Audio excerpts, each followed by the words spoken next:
Bonjour à tous et bienvenue à notre webinar Jobs. Je suis Célia Cossédou, Talent Acquisition spécialiste chez Quality Assistance et je serai votre modératrice aujourd'hui. Nous sommes ici à Donstienne, dans la belle commune de Thoin, et nous sommes ravis de vous présenter Quality Assistance, notre environnement de travail et de vie. On vous présentera par la suite nos jobs disponibles actuellement et enfin on répondra à vos questions. Pendant ce webinaire et à n'importe quel moment, vous pourrez nous envoyer vos questions via le panneau qui est indiqué sur notre slide ici. Veillez à bien choisir mon nom, donc Célia Cossédou, dans le menu déroulant. Je poserai alors vos questions à Isabelle en fin de session. Sur mobile et tablette, il vous faudra cliquer sur les 3 petits points que vous voyez ici et effectuer la même opération dans le panneau de questions-réponses. Passons maintenant à notre présentatrice du jour. Il s'agit d'Isabelle Lebrun, Talent Acquisition Manager chez Quality Assistance. Voilà, Isabelle, c'est à toi. Merci Célia et merci à vous tous de vous être inscrits à ce webinaire afin d'en savoir un petit peu plus sur notre laboratoire. Donc, Quality Assistance est une CRO. Donc, en d'autres mots, on est une société de recherche au service de l'industrie pharmaceutique. Nous sommes des experts en sciences analytiques et notre mission, c'est d'accompagner nos clients, qui sont des sociétés pharmaceutiques, et de réaliser pour eux des analyses nécessaires à constituer un dossier d'enregistrement en vue de pouvoir mettre sur le marché des nouveaux médicaments. Donc, pour ce faire, on va leur offrir un panel de services analytiques qui sont requis par les autorités compétentes, sont l'IME pour l'Europe et la FDA pour les États-Unis.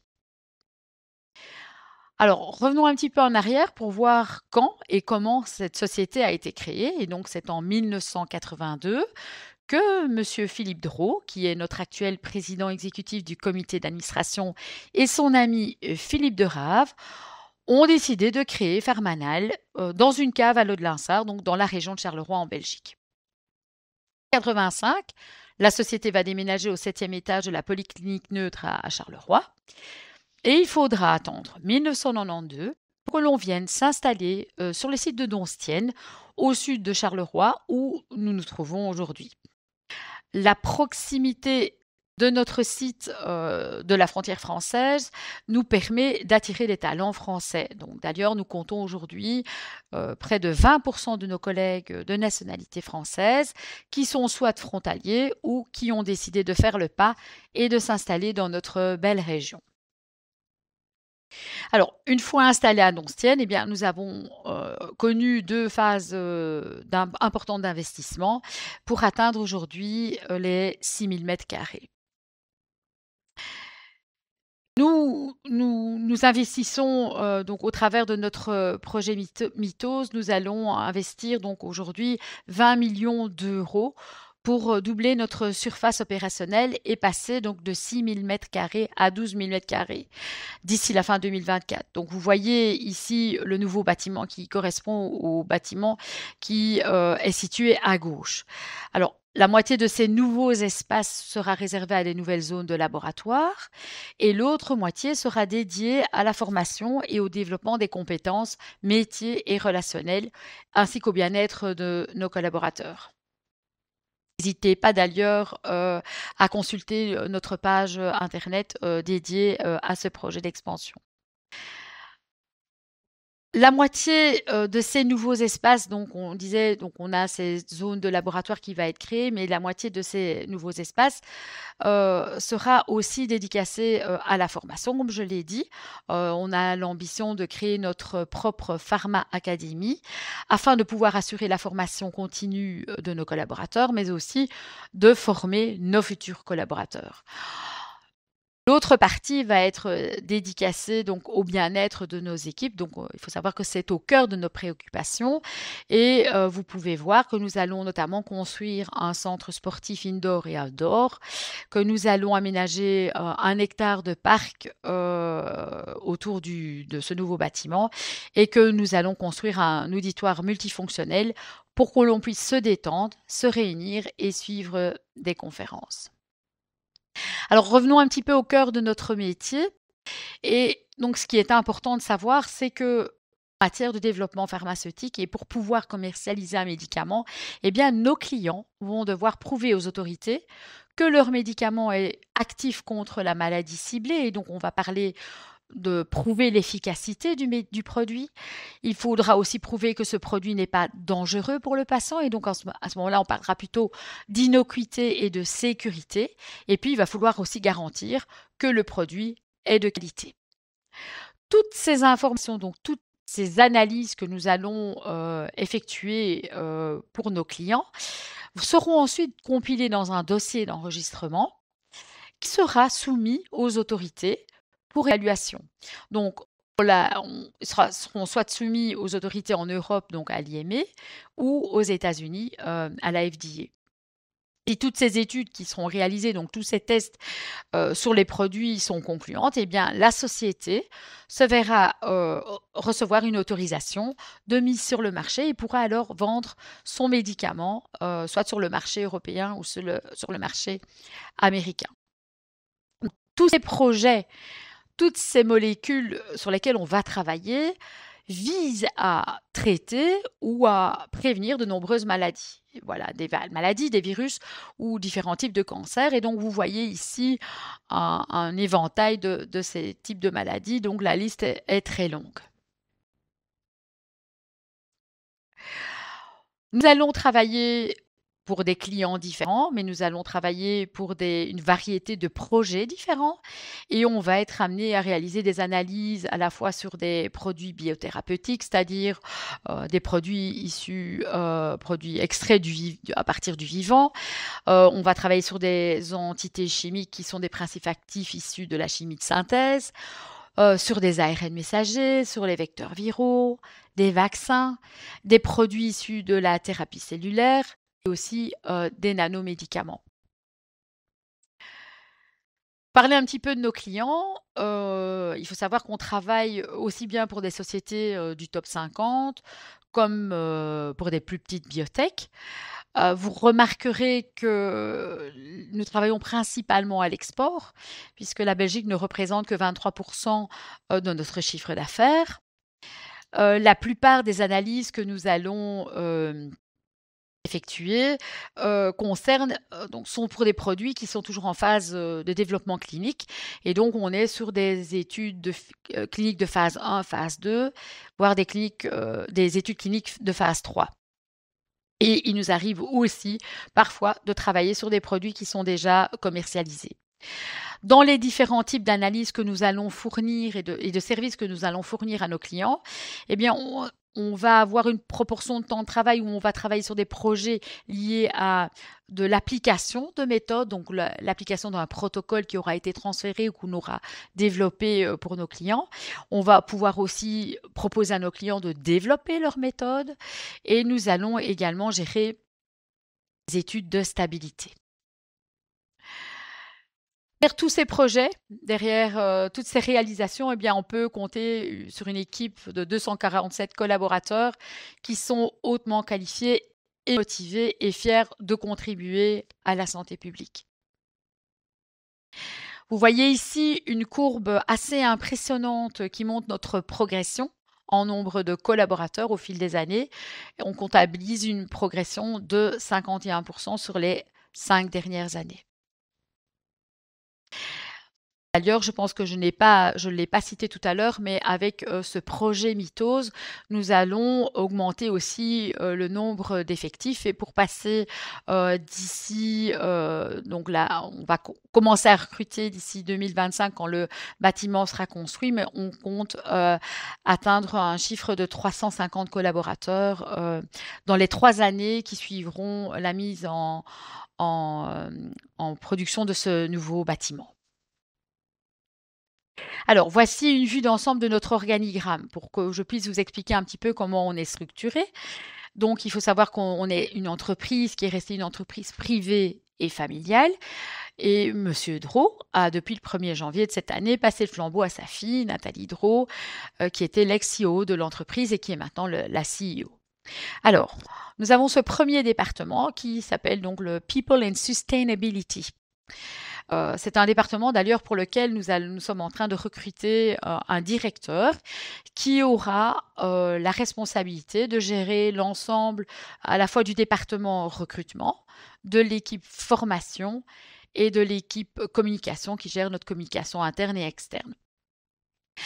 Cet directeur aura aussi la responsabilité de mener à bien notre programme We Care React dont je vous parlerai tout à l'heure et donc je vous donnerai aussi un petit peu plus de détails sur cette fonction-là par la suite quand nous reverrons les opportunités de carrière au sein du laboratoire. Nous avons notre département finance et administration qui assure la gestion financière de l'entreprise et la gestion administrative du personnel. Nous avons notre entité Business Development qui assure de trouver des nouveaux marchés ainsi que d'assurer un bon relationnel avec les clients existants. Ce département reprend également une entité pôle Business Excellence, notre département logistique qui assure à la fois la réception de tous les échantillons que nous recevons du monde entier, donc depuis la réception jusqu'à la destruction de ces échantillons, l'encodage, le stockage et la distribution, par exemple aussi de tous les réactifs dont nous aurons besoin dans le cadre de nos analyses. Nous avons aussi dans cette cellule-là notre département IT et digitalisation qui assure le bon fonctionnement de nos équipements informatiques, qui développe des nouveaux outils et contribue au projet de numérisation. Un département technique qui est à la fois responsable de la maintenance et la construction du bâtiment et avec un département qualification qui garantit le bon fonctionnement et la disponibilité des équipements de laboratoire. Donc, on a une équipe qualification qui va assurer la qualification et le calibrage de tous les équipements qu'on va utiliser au sein du laboratoire, mais aussi une équipe maintenance qui assure la maintenance de tous nos équipements. Alors, le département des opérations scientifiques, c'est celui qui est en charge de toutes les prestations analytiques. C'est là qu'on va rédiger les protocoles, les rapports fournis à nos clients et qu'on va faire toutes les analyses à proprement dit. Et je reviendrai sur ce département-là dans les slides suivants. Donc, nous avons aussi notre département R&D et innovation qui a pour mission de définir toutes les orientations stratégiques de l'entreprise en termes de marché et d'investissement. Mais là, on a aussi l'objectif dans ce département-là de développer les nouveaux services analytiques. Donc, ils vont faire à la fois en quelque sorte de la veille réglementaire, technologique et scientifique et s'assurer qu'on est toujours en ligne avec les besoins du marché. Nous avons aussi le département compliance qui est le responsable du système qualité en place. Donc, c'est le garant de la compliance GMP de tout ce qu'on fait, qui va assurer aussi les audits de nos clients, de la sécurité, des affaires réglementaires et s'occuper aussi de tous les aspects juridiques et les aspects légaux relatifs à l'hygiène, la sécurité et l'environnement. Alors, rentrons plus en détail sur les équipes laboratoires, donc le département des opérations scientifiques dont j'ai parlé tout à l'heure pour vous donner un petit peu la manière dont c'est organisé. Donc on a les deux premières équipes qui vont travailler sur des plutôt larges molécules et vous voyez qu'on a des sous-équipes qui sont réparties par champ d'expertise analytique. Vous voyez qu'on a des équipes chromatographie, des équipes, donc pour ces deux premières équipes, c'est le BSDC et donc je trouvais ça intéressant de voir ce slide-là puisqu'il vous donne un aperçu des techniques analytiques sur lesquelles nos collaborateurs vont travailler. Donc vous voyez qu'on parle de chromatographie liquide, d'électrophorèse capillaire, mais aussi de culture cellulaire et de toutes les techniques de biologie moléculaire et cellulaire qui sont associées à ces tests bioessais. On a une troisième équipe, l'équipe caractérisation et bioanalyse, où on va retrouver des équipes spécialisées en caractérisation de protéines par spectrométrie de masse, mais aussi des équipes en bioanalyse, où là, on va plutôt analyser des matrices biologiques qui viennent d'études cliniques et précliniques avec des équipes LCMS ou des équipes immunoessais. Et puis le dernier département, qui est celui des petites entités chimiques et des impuretés alimentaires, où nous aurons une équipe HPLC, LCMS, GC et ICPMS. Et si on zoome un petit peu plus encore en détail sur la structure d'une équipe, on retrouvera à la tête de cette équipe un Analytical Team Manager. Donc, il faut savoir qu'une équipe, c'est plus ou moins 25 à 30 personnes. Un Analytical Team Manager qui va être suppléé, enfin, assisté par 2 project leaders qui auront un rôle d'interface entre les clients et les équipes labo qui travaillent sur les projets clients. Les sous-équipes, donc je vous ai montré tout à l'heure, les 4 sous-équipes avec des techniques analytiques différentes, elles sont supervisées par des technical leaders qui vont gérer des équipes de 5 à 6 personnes où on retrouvera 3 niveaux de fonction qui sont des techniciens et on parlera plutôt des niveaux Bac plus 3, des analystes des niveaux Bac plus 5, je schématise très rapidement, et des scientists où on retrouvera à la fois des Bac plus 5, des Bac plus 5, 3 et aussi des PhD en fonction de leur niveau d'expertise. Donc, on recrute en permanence, hein, donc sans cesse des profils scientifiques. Voici un petit peu le détail des niveaux de formation des personnes qui travaillent chez nous et des différentes filières qui sont recherchées. Bien évidemment, beaucoup de filières sont des filières scientifiques avec des diplômés en chimie, en biochimie, en biologie, en agronomie, en pharmacie, mais on recrute aussi des profils IT et électromécanique.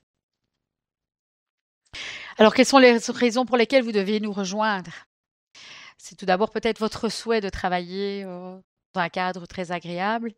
Et puis, tout à l'heure, je vous ai dit qu'aussi, on allait aménager tous ces hectares de terrain. Et donc, le cadre est vraiment, on est en pleine nature. Et donc, c'est vrai qu'il y fait bon vivre. Et aussi d'avoir la possibilité de rejoindre une entreprise qui investit énormément dans l'innovation et qui contribue à la santé publique. Et pour les fonctions laboratoire, donc c'est avoir la possibilité, laboratoire, R&D, qualification et IT, mais c'est de permettre de manipuler sur des équipements de pointe et d'accéder à une grande diversité de techniques analytiques. Vous voyez qu'en 2023, nous allons investir 2,4 millions d'euros dans le matériel d'exploitation et à l'installation. Alors, je trouvais intéressant peut-être justement sur ces équipements de pointe, de vous donner un petit détail, un petit aperçu du parc d'équipements.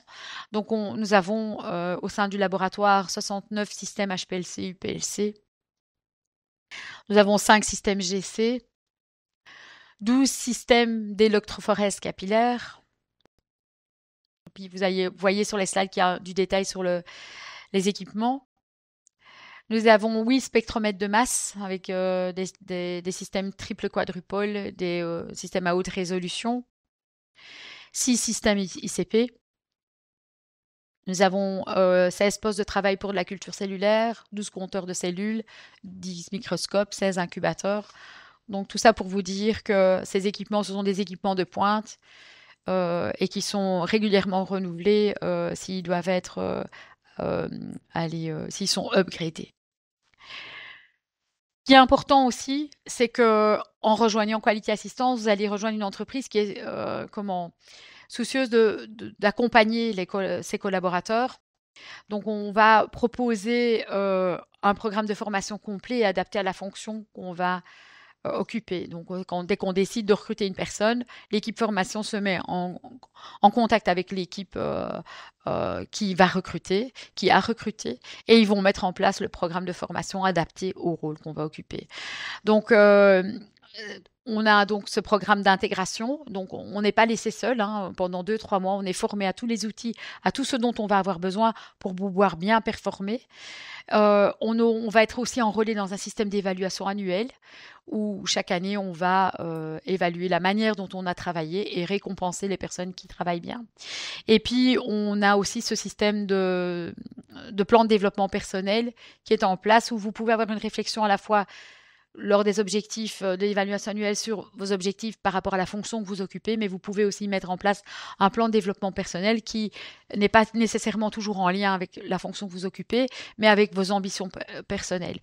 Donc, tout ça aussi pour vous dire que, pour vous donner quelques chiffres, c'est qu'en 2022, on a recruté 35 nouvelles personnes, que par le biais de ces évaluations annuelles, il y a eu 21 mobilités verticales, donc des promotions de personnes qui passent d'un statut à l'autre, que 12 postes qui ont été pourvus par des candidats internes, donc aussi pour vous dire que nous ouvrons chaque poste aux candidats internes et qu'il est toujours possibilité d'évoluer d'une équipe à l'autre, qu'on nous avons organisé près de 1500 formations générales et techniques et 628 formations pratiques.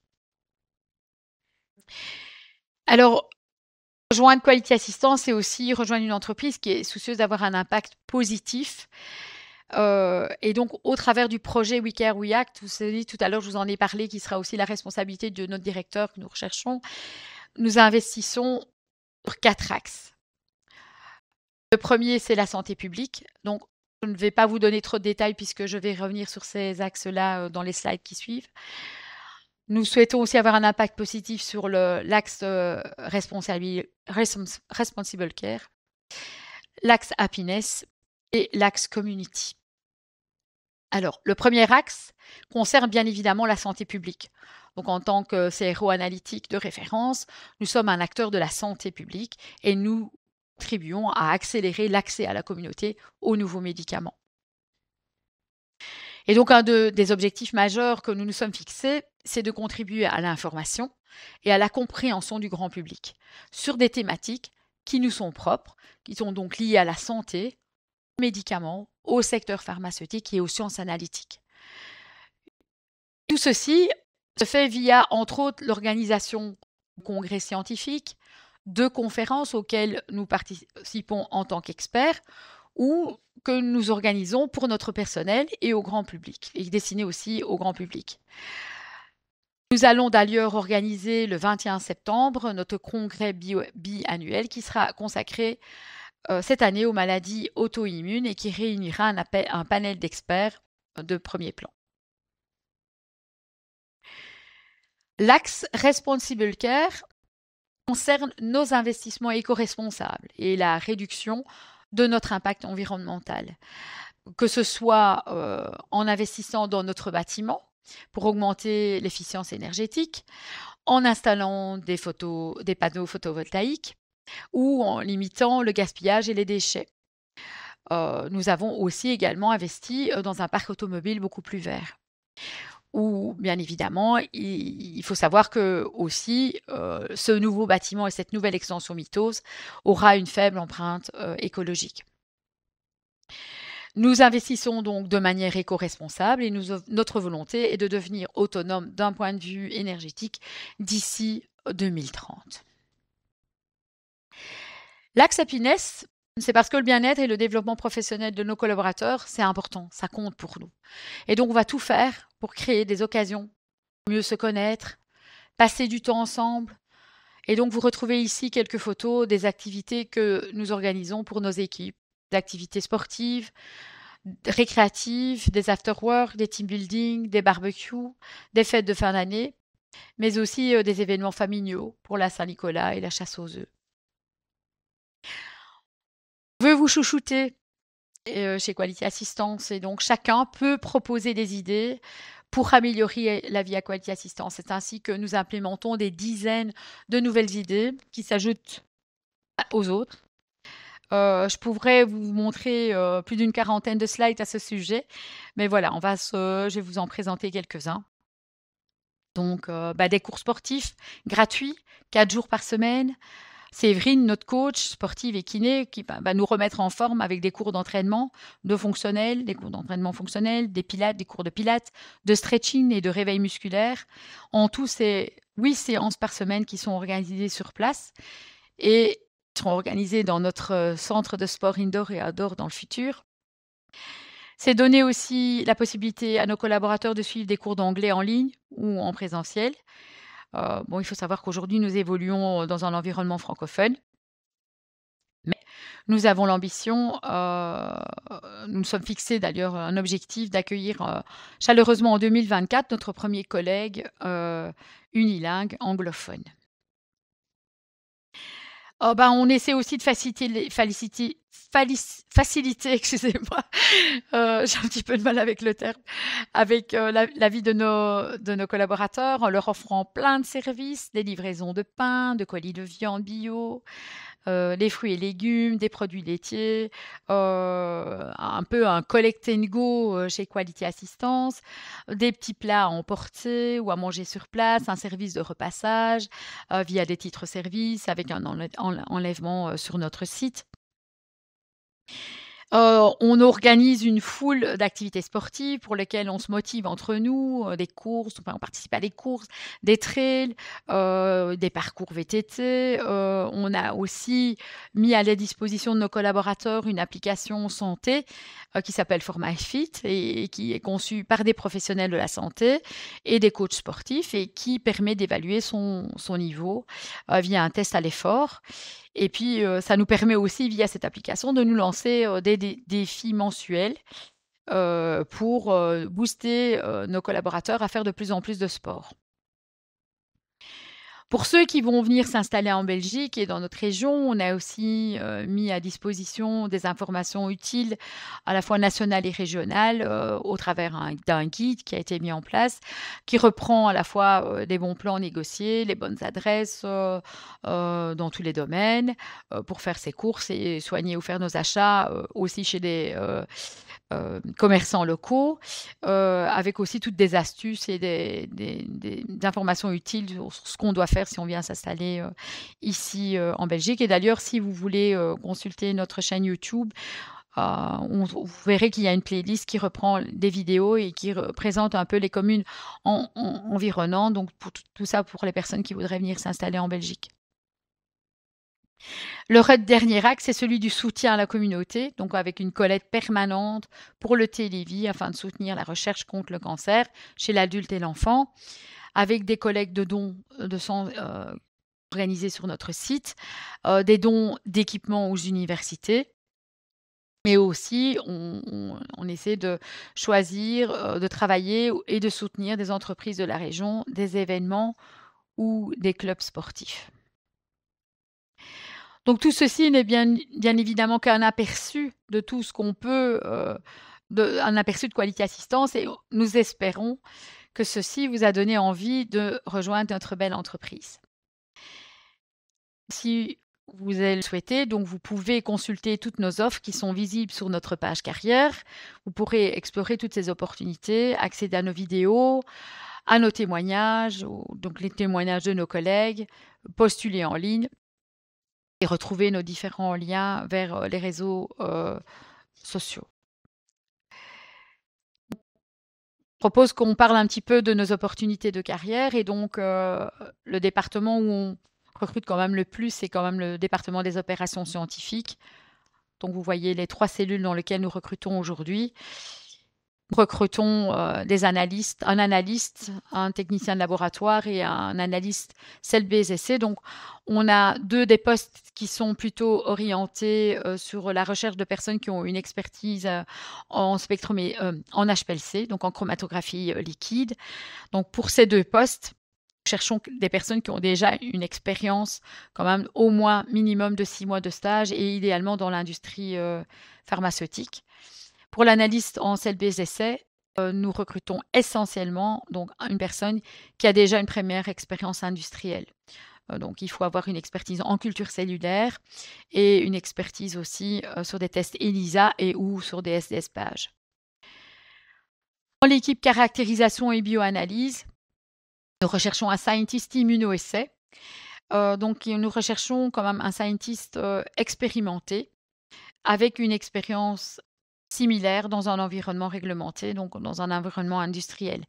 Donc, j'insiste sur cette expertise-là parce que, je veux dire, malheureusement, à l'heure d'aujourd'hui, pour ce rôle-là, nous ne sommes pas à même de recruter une personne qui sort soit d'une thèse. Ça ne veut pas dire qu'on ne peut pas postuler chez nous et nous envoyer sa candidature, mais ce sera alors peut-être pour d'autres opportunités. Et nous recrutons également un ingénieur en chimie analytique qui a une expertise en caractérisation de protéines par spectrométrie de masse à haute résolution. Nous recrutons également un technicien de laboratoire dans le département des opérations, enfin de petites entités chimiques, où là, on ne va pas être sur des techniques d'HPLC ou des techniques phares comme on a pu le voir dans les slides précédents, mais on va être plutôt sur du comptage de particules, donc par microscope, avec aussi des petits tests pharmacopées comme du pH de Carl Fischer. Alors, on recrute aussi dans le département qualification avec un technicien de maintenance pour les équipements de laboratoire. Alors, la complexité du recrutement dans ce département-là, c'est de trouver quelqu'un qui a un profil scientifique et qui a une affinité pour le côté technique et la maintenance des équipements. Donc, c'est une des exigences du manager, c'est d'avoir quelqu'un qui a déjà fait des analyses et qui a déjà travaillé sur des équipements de laboratoire. Alors, c'est vrai qu'on reçoit beaucoup de candidatures pour de personnes qui ont une expertise en maintenance sur des outils de production. On est sur des équipements beaucoup plus pointus et donc, malheureusement, ce n'est pas une expertise qu'on cherche. Maintenant, si vous avez une expertise sur des équipements de production, mais que vous avez un profil scientifique, on pourra peut-être à ce moment-là considérer votre candidature. On recrute aussi dans l'équipe Business Development, donc dans l'équipe Sales, donc un Sales expert avec un background scientifique. Tout à l'heure, on parlait donc du business development. C'est l'équipe qui va à la fois maintenir le bon relationnel avec nos clients, mais aussi qui va aller parler à ces laboratoires qui travaillent sur des projets innovants, qui vont parler de leurs projets et qui confieront peut-être un jour leurs projets chez nous. Donc, raison pour laquelle on a vraiment besoin d'un profil scientifique, puisqu'on travaille. Donc, nos interlocuteurs sont des laboratoires de recherche. Dans cette équipe, on recherche aussi un profil IT développeur où on va développer, puisque Quality Assistance développe ses propres applications, une personne qui a une expertise en PHP ou en C++, C#. Voilà. Et donc nous recrutons aussi une personne qui va travailler au sein, donc un directeur RH. Donc c'est vrai qu'on l'a appelé People et Sustainability parce que c'est quelqu'un qui va chapeauter tout le projet We Care We Act et qui va travailler dans la continuité. Mais en quelque sorte, ce qu'on recrute, c'est essentiellement un directeur RH et qui va gérer toute la gestion globale de nos départements RH en matière donc, de recrutement, de formation et gestion de la communication. Donc voilà le slide concernant ce recrutement-là. Alors, vous avez la possibilité de postuler en ligne en postulant donc, pour un job en particulier. Vous pouvez aussi postuler de manière spontanée. Donc, si vous n'avez pas trouvé un poste qui correspond à votre profil, vous avez la possibilité d'encoder vos coordonnées et de sélectionner aussi une série de postes pour lesquels vous voulez être tenu informé à l'avenir. Donc, il faut savoir que chaque fois qu'on ouvre un poste, nous envoyons un emailing aux personnes qui sont dans notre base de données, que nous tenons régulièrement informés des personnes qui sont dans cette base de données de tous les événements que nous organisons. Et donc, je voulais terminer aussi en vous donnant quelques conseils quand vous allez rédiger votre CV, il est important que votre CV ait un titre accrocheur, que votre CV porte un résumé de vos compétences et qu'on puisse y trouver les bons mots-clés. Donc, c'est vrai qu'on a une cellule recrutement qui n'est pas nécessairement experte de tous les métiers. On n'est pas tous des ingénieurs, on n'est pas tous des scientifiques. Et donc, quand on se rend compte souvent, et c'est pour ça que c'était important pour nous de citer ça dans les slides ici, c'est que le CV, parce qu'il y a des pratiques où on dit il faut qu'un CV sur une page ne comporte pas toujours toutes les informations que nous, on cherche. Et parfois, on pousse un peu la porte un peu plus loin avec ces personnes et on se rend compte qu'il y a les informations, mais qu'elles ne sont pas dans le CV. Et donc, c'est important que vous ayez ces bons mots-clés. Et aussi, un des conseils qu'on voulait vous donner, c'est d'avoir une présence sur le site, sur LinkedIn notamment, et de vous créer un profil LinkedIn. Parce que avec ces bons mots-clés-là, parce qu'aujourd'hui, dans la manière dont on recrute, 60%, 50 à 60% des personnes qu'on recrute viennent du networking et viennent aussi du sourcing que l'on fait sur LinkedIn. Et donc, qu'est-ce qu'on fait? On tape des mots-clés. Et donc, si on ne vous trouve pas, c'est que dans votre profil LinkedIn, il n'y a peut-être pas les bons mots-clés. Et donc, il nous semblait important de vous donner ce petit conseil-là. Voilà, donc j'espère vous avoir encore une fois, donc au travers de ce que je viens de vous dire, vous donner l'envie de nous rejoindre. En parlant de networking, c'est important que on soit connecté. Donc, vous pouvez nous suivre à la fois sur Instagram, sur LinkedIn, sur Facebook, et être tenu ainsi informé de tous les événements qu'on peut publier et aussi de nos offres d'emploi, puisque chaque semaine, nous publions une offre d'emploi différente. Donc voilà, merci de votre attention. Isabelle, pour cette présentation. Alors n'oubliez pas que vous pouvez encore poser vos questions en me les adressant à moi directement, donc Célia Cossédou, via le panneau de questions-réponses. Mais nous avons déjà quelques petites questions pendant la présentation, donc on va commencer par la première, Isabelle. Alors, j'aimerais savoir, s'il vous plaît, si vous pouvez recruter quelqu'un dans l'équipe, par exemple chromatographie, mais qui a peu de connaissances. Alors, on m'entend? Oui, alors, il nous arrive de recruter des profils qui ont très peu de connaissances. D'ailleurs, l'année passée, nous avons fait une campagne de recrutement sur des profils chromato où nous avons organisé une soirée découverte et nous avons fait le pari de recruter des personnes que nous avons formées from scratch, je dirais presque. Donc oui, ça nous arrive, mais malheureusement, pour les 2 postes qui sont aujourd'hui ouverts, on recrute des personnes qui ont déjà une expérience un peu plus pratique. Il reste très peu de place au sein du laboratoire parce que voilà, et c'est pour ça qu'on construit ce bâtiment. Et donc, on veut des personnes dans lesquelles on devra investir moins de temps au niveau de la formation. Donc, c'est important d'avoir l'expertise HPLC.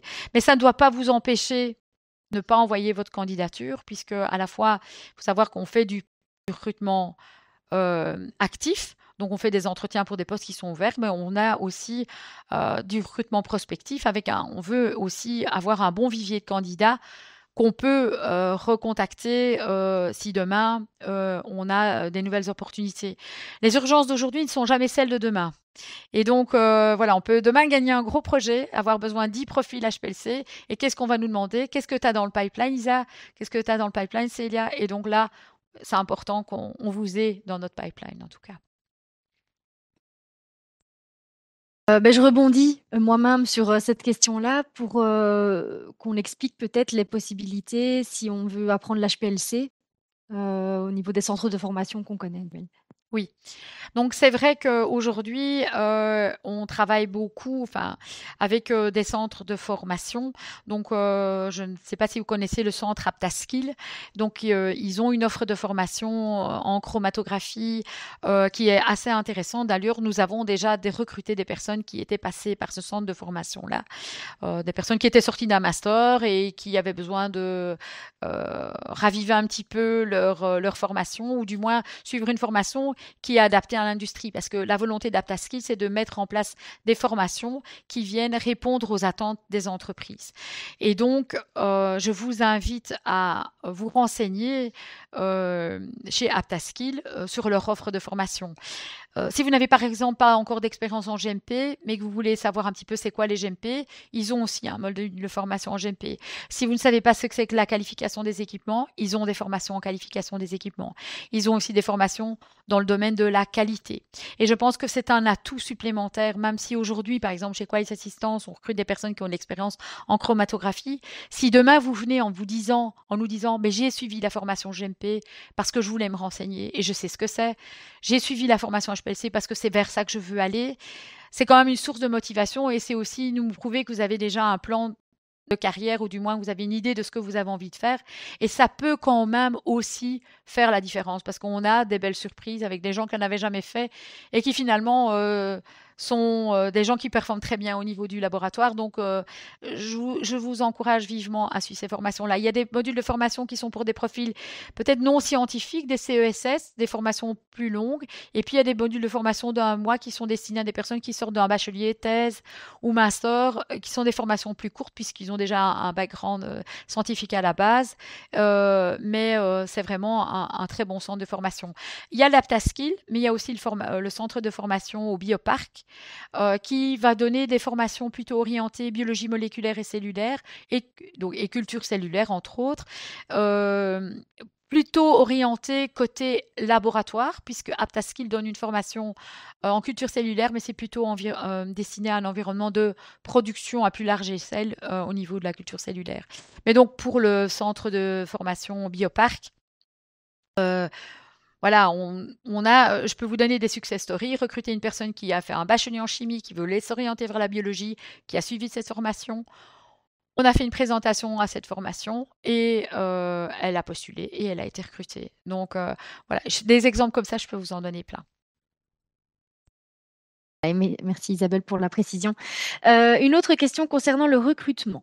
Est-ce que le fait de ne pas connaître l'anglais, est-ce que c'est un frein et est-ce que la personne peut ne pas être prise à cause de la langue? Alors, ça peut être un frein. Et c'est vrai que dans le passé, ça l'a été. Donc, on a défini un plan par type de fonction, par niveau de fonction, pardon, quel était le niveau requis. Donc, pour des rôles de technicien, on est sur des niveaux A2. Pour des analystes, on est sur des niveaux B1. Enfin bon, voilà, je ne vais pas tous vous les citer. Il faut savoir que l'évaluation en anglais fait partie de notre processus de sélection. Déjà pour évaluer là où vous en êtes aujourd'hui, savoir s'il y a un plan de formation qui devra être mis en place. Mais ce qui est important de savoir, c'est que nos procédures aujourd'hui que nous appliquons au sein du laboratoire, elles sont en français, mais que les protocoles de nos clients et les rapports que nous allons éditer pour nos clients sont en anglais. Donc, si vous utilisez un protocole d'un client, donc vous allez avoir les instructions en anglais, si vous ne connaissez pas l'anglais, vous risquez de mal faire l'analyse. Donc, ça représente un risque. Voilà, donc vous avez la possibilité via Education First, je pense, sur leur plateforme, de pouvoir évaluer votre test d'anglais. C'est un outil que nous utilisons aussi dans notre manière d'évaluer les niveaux d'anglais de nos collaborateurs. Donc, pour pouvoir vous auto-évaluer, je vous invite à passer ce test-là. Et comme ça, vous voyez un petit peu s'il y a matière à améliorer votre niveau ou pas. Voilà, j'espère avoir répondu à votre question. Merci Isabelle. Alors, autre question. Alors, ça commence comme ça. Donc, je vous remercie pour cette présentation très intéressante sur vos missions, l'environnement, ainsi que les différents axes d'évolution. Donc, ça fait toujours plaisir. Donc, merci déjà. Voilà, merci. Ensuite, je souhaitais poser 2 questions. Donc, la première concerne l'offre pour le poste de lab professionnel UPLC. Quelle est l'expérience qui est requise? Et du coup, quelle est la place du professionnel par rapport à un scientist ou analyste? Alors, donc nous, on a 3 niveaux de fonction: techniciens, des analystes et des scientists. Alors, je vais être tout à fait transparente avec vous. Pourquoi on a mis professionnel? Parce qu'en fait, on ne voulait pas. Donc, dans notre processus de sélection, si on met parfois scientist et que personne postule pour le rôle de scientist, et puis finalement, lors de l'entretien téléphonique, enfin l'entretien sur site, on lui dit, écoutez, non, vous n'avez pas le niveau scientist, vous avez plutôt le niveau analyste. Donc, on s'est dit des professionals parce qu'on se dit, voilà, aujourd'hui, on ne sait pas encore, quand on va recevoir le CV, si sur base de l'entretien, la personne, elle sera plutôt analyste, technicien ou scientist. Et donc, on ne voulait pas faire de fausses promesses au travers d'un titre de fonction en disant professionnel, en disant voilà, professionals, pour moi, c'est des personnes qui ont déjà une expérience professionnelle dans ce domaine-là. Donc, il n'y a pas vraiment de différence entre le professionnel scientist, c'est plutôt une autre manière de poster un rôle sans créer des frustrations par la suite pendant le processus de sélection. Et puis aussi, vous allez voir, si vous allez sur notre site internet, là, on a par exemple sur la chromatographie, on a cité 2 postes, puis vous allez voir qu'il y en a d'autres. Pourquoi? Parce qu'aujourd'hui, quand quelqu'un recherche un emploi et qui va sur Google et qui tape un mot-clé, il y a un algorithme qui se passe derrière et il y a des jobs qui apparaissent. Et pour nous, c'est important qu'il y ait les bons mots-clés sur notre website pour que vous puissiez, pour que quiconque cherche un emploi puisse de toute façon retrouver nos annonces. C'est pour ça que vous allez voir un poste où il y a de l'électrophorèse, parce que dans l'équipe où on gère l'analyse des biomolécules, on parle de HPLC et d'électrophorèse capillaire. Donc si quelqu'un cherche un job en électrophorèse, il retrouvera notre job. Si c'est plutôt de la chromatographie, vous verrez qu'il y a un poste chromatographie. Voilà, donc le lab professionnel, s'il est comme ça en tant que tel sur le website, c'est justement pour ne pas créer de frustration avec un titre ou l'autre au départ. Merci Isabelle. Alors, autre question, est-ce que le choix de l'université pour les dons, donc par rapport à notre programme We Care We Act, est-ce qu'il se fait en fonction de... sur quels critères justement on choisit Pour le l'université? don de matériel aux universités, disons qu'aujourd'hui, notre volonté d'augmenter notre visibilité et pour pouvoir pallier à nos besoins de recrutement dans le futur, on se focus beaucoup sur la relation avec les écoles. Donc c'est vrai qu'aujourd'hui, on a déjà une certaine relation plus privilégiée, je dirais, avec certaines écoles, certaines universités. Et c'est vrai que quand on a du matériel que l'on peut donner, on se tourne vers ces universités avec qui nous avons l'habitude de travailler. Soit des universités, soit des centres de formation. Donc on n'est pas, ils n'ont pas l'exclusivité, c'est juste qu'on a des relations ou des accords un peu plus privilégiés avec ces écoles. Ça veut dire que c'est pas si vous faites partie d'une école en me posant cette question-là, mais si jamais vous êtes intéressé et qu'on n'a pas encore eu l'occasion d'avoir des relations plus privilégiées, je vais dire. Quand je dis plus privilégiées, c'est qu'on va faire des présentations dans les écoles. On a pour une certaine école développé une offre de stage. On a, par exemple, la haute école, la ELA à Mons, on a des masters en génie analytique qui viennent chez nous. Voilà, c'est un peu ce type de collaboration qu'on a. Je vous encourage à revenir vers nous parce que voilà, on est peut-être passé à côté de quelque chose et puis on pourrait aussi vous inviter à une soirée découverte que nous organisons régulièrement pour que vous puissiez visiter nos installations. Donc voilà un petit peu comment se fait ce don de matériel. Alors, suivante, quels sont les types de contrats que vous proposez? Alors c'est une bonne question. Et donc je suis très fière de dire que nous avons pratiquement que des contrats à durée indéterminée. Donc, on va former du temps, on va former les personnes, on va passer du temps à les former. Et nous, on veut être certain que les personnes vont rester longtemps chez nous. Et donc, on se dit, travailler avec des intérims ou sur base de CDD. Après 3 mois de formation, vous commencez à travailler et puis bouf, on vous propose un CTI ailleurs. Vous nous quittez, on aura perdu tout cet investissement. Donc, ce sont des contrats à durée indéterminée. Alors, on a quand même quelques exceptions, hein. On a eu sur des besoins un petit peu plus ponctuels, besoin d'un CDD en maintenance et puis la personne a été convertie en CDI. Pour nos ouvrières de maintenance, ce sont parfois des CDD et pas à temps plein. Mais majoritairement, ce sont des CDI. Je peux vous dire aussi qu'on travaille sur un régime 38 heures, voilà, en horaire de jour. Alors, autre question. À propos du poste de Key Account Manager, est-il possible de rejoindre l'équipe directement en sortant d'un PhD scientifique, par exemple, mais sans formation préalable dans le domaine plutôt commercial? Oui, c'est possible. Alors, ce qui est important, c'est d'avoir la volonté donc de peut-être de voyager parce que bon, il y a quand même une part de voyage. Alors c'est peut-être pas tous les mois et c'est pas des voyages pendant une semaine, hein, c'est 2-3 jours à une conférence. Mais oui, effectivement, il faut avoir cette affinité-là, hein, ou avoir un bon relationnel avec les gens, avoir cette envie de s'intéresser à tous ces projets innovants qui sont dans ces biotech qui peuvent nous confier leurs projets. Mais c'est très, très envisageable, oui, voilà. Après, bon, tout dépend. Ici, demain, je vous disais qu'on recrute un Key Account Manager senior. Je vous aurais dit non, on cherche quelqu'un qui a déjà une expérience ou du moins quelqu'un qui a déjà un réseau, qui a déjà eu une habitude de faire d'avoir une fonction similaire. Mais donc voilà, vous pouvez le faire. Super, merci beaucoup Isabelle. Alors n'hésitez pas si vous avez d'autres questions. Ici j'en ai une petite dernière, mais si, voilà, si vous avez, n'hésitez pas, c'est le moment, c'est l'instant. Alors est-ce que c'est l'équipe qui nous forme? Parce qu'on a parlé du département formation, mais est-ce qu'il y a aussi l'équipe qui intervient? Comment ça se passe? Oui, donc la première semaine d'intégration, vous allez être, suivis surtout par l'équipe formation. En fait, donc vous allez suivre par exemple des formations GMP.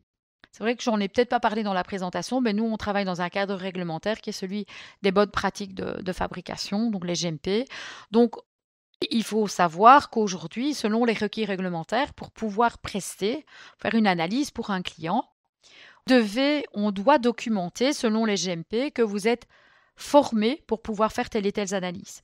Donc vous allez être à la fois formé sur les outils, le LIMS intégré, la manière dont on gère les procédures, mais vous allez être aussi formé sur les équipements.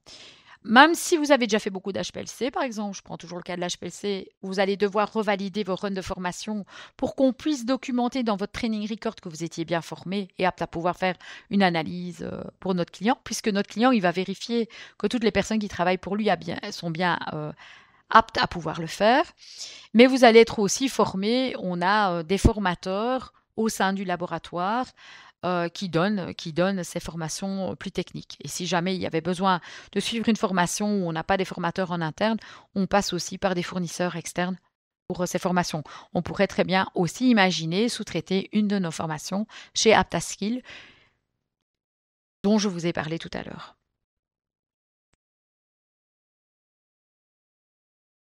Merci Isabelle. Je pense qu'on va arrêter là s'il n'y a plus d'autres questions. En tout cas, merci beaucoup pour votre participation et on espère discuter de vos candidatures prochainement, sait-on jamais. N'hésitez pas à nous suivre sur les réseaux sociaux. On est présent, comme Isabelle l'a dit, sur Facebook, Instagram, LinkedIn, YouTube, Twitter, un peu partout. Et nous organiserons notre prochain webinaire Jobs d'ici quelques mois, certainement à la rentrée. On va laisser un petit peu les vacances d'été arriver. Et n'hésitez pas, si vous connaissez d'autres personnes qui peuvent être intéressées, à parler de nous, à partager nos annonces et à, pourquoi pas, s'inscrire aussi à notre prochain webinaire. Merci beaucoup.